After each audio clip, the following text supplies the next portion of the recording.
So I've recently gotten into this game called Nuclear Throne. I enjoy learning about the lore, so I'm going to share with you the characters and the bosses and what their lore is. Also, quick disclaimer, I don't have Nuclear Throne on PC because I played on PS4, so I found a video of the intro screen, so the intro screen is going to be the only thing playing in the background. So Fish is one of the starting characters you begin the game with. He was a police officer who was one day away from retiring from his job.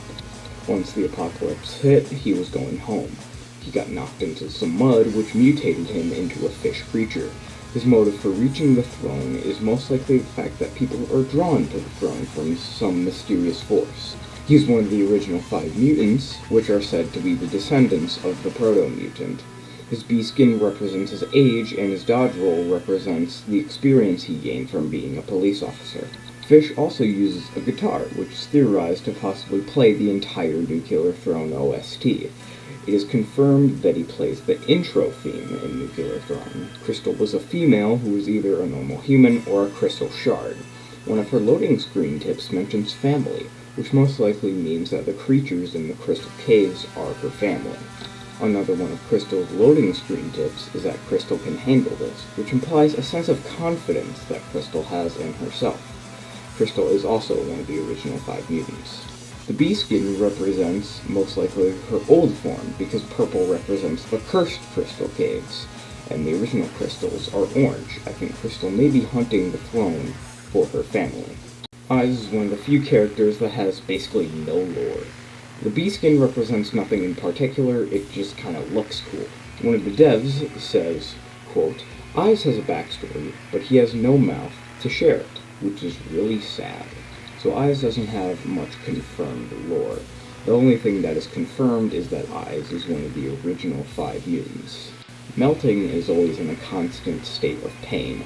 I mean, listen to the way he says flashing. He's always tired and he's always dying. So when he dies, it's kind of a happy ending for him. Melting was thought to be made by steroids, but that is confirmed to be false. The apocalypse most likely killed him, and he was most likely a human before the apocalypse. Another theory is that he was right next to the apocalyptic event, so he died, but the mutating made him live in pain. He's most likely chasing the throne because of the reason Fish is. Melting is just drawn to it for some reason. Melting is also one of the original 5 mutants.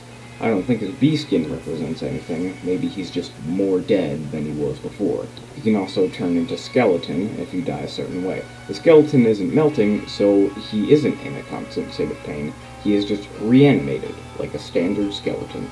Plant has some pretty basic lore. Plant just likes killing things. That's literally it. They just like to kill. Plant isn't confirmed to be from the jungle area, but people do theorize about it. The bee skin is a reference to Sonic, because Plant moves really fast. So basically, Plant is the most basic character in the game. They are also one of the original 5 mutants. YV is a character which was originally from one of Lambier's old games, known as Gun Gods. He is the gun god, and he is very cool. He lives in his mansion. He decided to go to the throne because he sees it as a challenge, so basically he just does it for kicks. His bee skin is supposed to be him in his god form, that's why he's floating. His loading screen tips reference the gun god's main theme, that's why some are just different gun names, like guns that hate Texas, guns that scrape festive, guns that wear vests, etc. He's the only character who doesn't speak in trash talk, he speaks in Venusian and beatboxing. YV owns a business called Cool Big Money Business Incorporated. He has a statue of himself in the Eternal Dungeon, which is most likely referring to the Gungeon, because he has a statue of himself there. He is also voiced by Does One in the Gun Gods theme and the Venus Mansion theme, and Does One made the Enter the Gungeon soundtrack. The young part of his name is his rapper name, because he's not actually young, he's a god. When YV reaches 0 HP, he teleports away because of the fact that he's a god. Steroids is a former scientist. He is very, very smart. A lab floor is not confirmed to be Steroids' lab. Once the apocalypse hit, Steroids decided to get beefed up, so he basically just put steroids into his blood, hence the name. His bee skin is a workout outfit, which is kind of referencing his science life because the chapter select screen, he's reading a book. A quote from the wiki, "Steroids could do push-ups forever." He is reaching the throne most likely the same reason as Fish. Robot is just a standard robot. He doesn't get mutated, rather he installs updates. According to JW, quote, "Robot tries to blend in and imitates being a mutant, which makes me think Robot just likes to be with the mutants, and he likes to be friends with them. He probably has one of the most important bee skins in the game. The bee skin uses IDPD colors, which has sparked many theories. The main theory is that Robot was first made by the IDPD, and it was used by the IDPD to hunt mutants, or do whatever they did before hunting mutants. A lot of his loading screen tips are just references to Robot movies. Robot tries to go to the throne because he's just following what the other mutants do. Chicken is a mutated chicken who loves watching action movies. He's the only person who starts with a melee weapon because it's her sword, and she is the only one who can use that sword. Chicken actually watches real action movies on her television on the character select screen. These movies include Seven Samurai, Creatures from the Black Lagoon, The Mysterious Island, and Enter the Dragon. Before mutating, Chicken was just a regular chicken, so she wasn't a human who turned into a chicken. Chicken's bee skin most likely represents her becoming a better warrior because she uses a black bandana, which usually means you're a master of the martial arts. Rebel was an ex-bandit who wandered the wastelands, who lived to kill things. After hearing the tale of the throne, she gathered some fellow bandits to join her on the hunt for the throne, which explains the ally spawning ability that she uses. Big Bandit is Rebel's brother. The reason why Big Bandit will easily kill Rebel is because Big Bandit is driven by hatred. The scarf she wears was a gift from her brother, which reminds her of better times.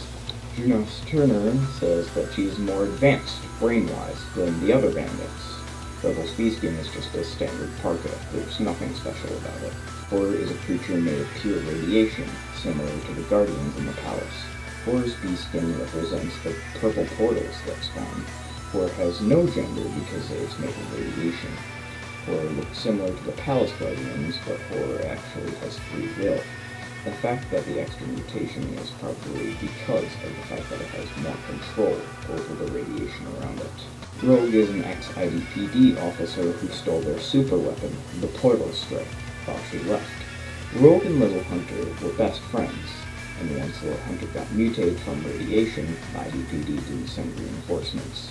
So that's the reason why Rogue left, so she could find her best friend. She is considered to be a superhuman in a way. She is similar to Captain America.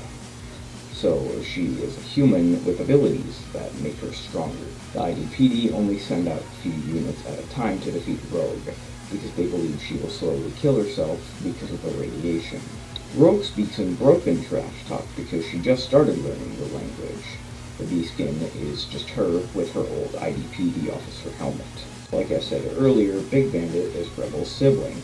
Big Bandit is most likely a cyborg due to him having a metal arm and spikes on his head.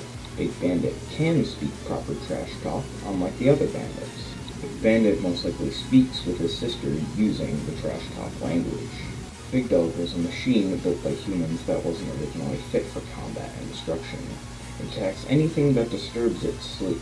Not much is known about Big Dog, so I can't talk about that much. Little Hunter is an ex-IDPD officer who was sent on a dangerous mission with no resources, so he went mad and got mutated. He became addicted to radiation after he was abandoned. He was a sniper, but during the boss fight he goes on an absolute rampage. As he dies, he thinks the IDPD are the only people who can help, so he calls them an IDPD, think that this is a good opportunity for an ambush. A cute little fact is that his gun is named Little Gunther, which is a reference to the Ice King's penguin in Adventure Time, named Gunther. As I said before, Little Hunter is Rogue's best friend, but sadly Little Hunter forgot about her due to the radiation. The throne is most likely a creature made of radiation and metal. The robot is most likely powered by radiation. The skeleton that sits upon the throne, in my opinion, is most likely the proto-mutant, and the power of the proto-mutant might actually end up powering the throne. The throne, too, is what I believe to be the throne and the proto-mutant mutated together. The snake arms are most likely the cause of the mutation.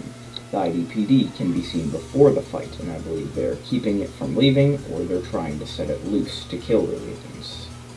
And in the area you fight the Throne to, you see the dead bodies of the other mutants that you aren't playing as right now. So this is a bit of evidence to show that the Throne 2 might have killed them all. Yeah, I have no clue about anything relating to this boss. She probably just birthed all the frog enemies or something like that. The Hypercrystal is some sort of beast that takes the form of crystal. One thing I think could be true is that the Hypercrystal might be Crystal's mother. There's not a ton of evidence, but it would be pretty cool. The reason the Hypercrystal does 200 contact damage is that when you touch it, it's like a black hole, where it stretches you across the infinite universe.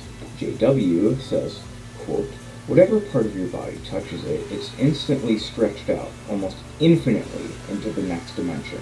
Technomancer doesn't really have much lore either, but I think it's just a necromancer enemy who's really good with machines. The captain is the captain of the IDPD. She speaks a language that vaguely represents Finnish. She says, "dirty mutant," when the boss fight starts. She doesn't have much lore herself, so I'm going to talk about the IDPD itself. The IDPD want to kill all mutants because they just hate them. They also want to protect all the info behind the green portals. The IDPD office is actually located in a completely different dimension than the Wasteland. After Loop 2, a problem befalls the IDPD and they all become mutants. Well, that's it. I hope you enjoyed this video. I'll be making more Nuclear Throne videos in the future, so I hope you have a good one, and sweet dreams.